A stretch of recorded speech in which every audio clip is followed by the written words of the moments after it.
Adolf Hitler a connu une grave dépression.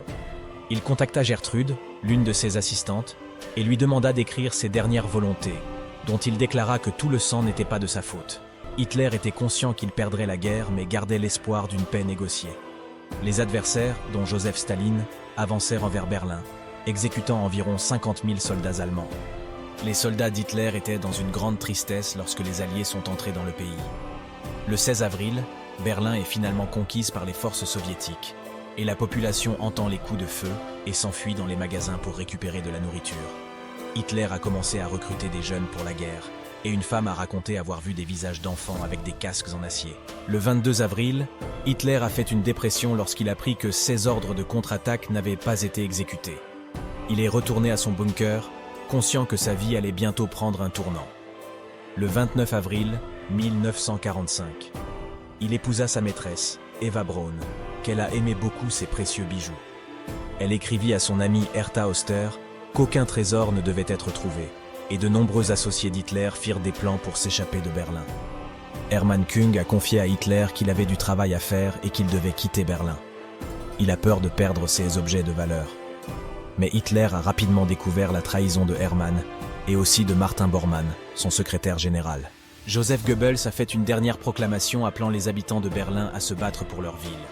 Le 27 avril, Hitler a reçu une nouvelle. Le président Henry a tenté de négocier la reddition avec l'ennemi, ceux qu'il a ordonné leur arrestation avant de se cacher et mourir. Le 28 avril, Hitler épouse Eva Braun à minuit, Goebbels et Bormann ont assisté à la cérémonie. À la fin de sa vie, Hitler a été confronté à de nombreux problèmes de santé en raison de sa prise de près de 28 médicaments différents. Il était comme un fantôme. Puis il a appris que Mussolini, le chef fasciste italien, avait été exécuté avec sa maîtresse. Les deux corps ont été jetés sur la Piazzale Loreto à Milan, où la foule a craché sur eux avant d'être suspendus à des crochets. Hitler a probablement pensé à une vengeance violente en apprenant la nouvelle dans son bunker fortifié, alors que l'image de la mort de Mussolini et de sa maîtresse était toujours présente dans son esprit. Au cours de cette période, il a appelé sa secrétaire Gertrude. Elle a confirmé qu'elle n'avait aucune connaissance de la gravité des atrocités nazies.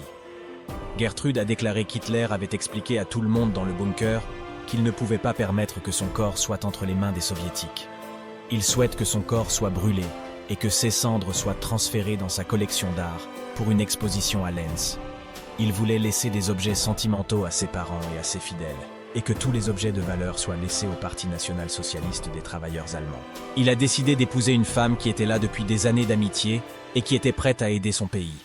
Il a affirmé que la guerre avait été entièrement causée par des hommes d'État qui étaient montés au rang de juifs ou avaient travaillé pour les juifs. Il a affirmé que l'histoire ne reprocherait pas à Hitler les souffrances causées par la guerre, mais plutôt la souffrance du monde et de ses juifs. Il a également affirmé la trahison de Himmler et Hermann, et il a compilé une liste de personnes qui devraient occuper des postes spécifiques. Le 30 avril 1945, Goebbels a déclaré la mort d'Hitler, et son corps était incinéré à la chancellerie du Reich.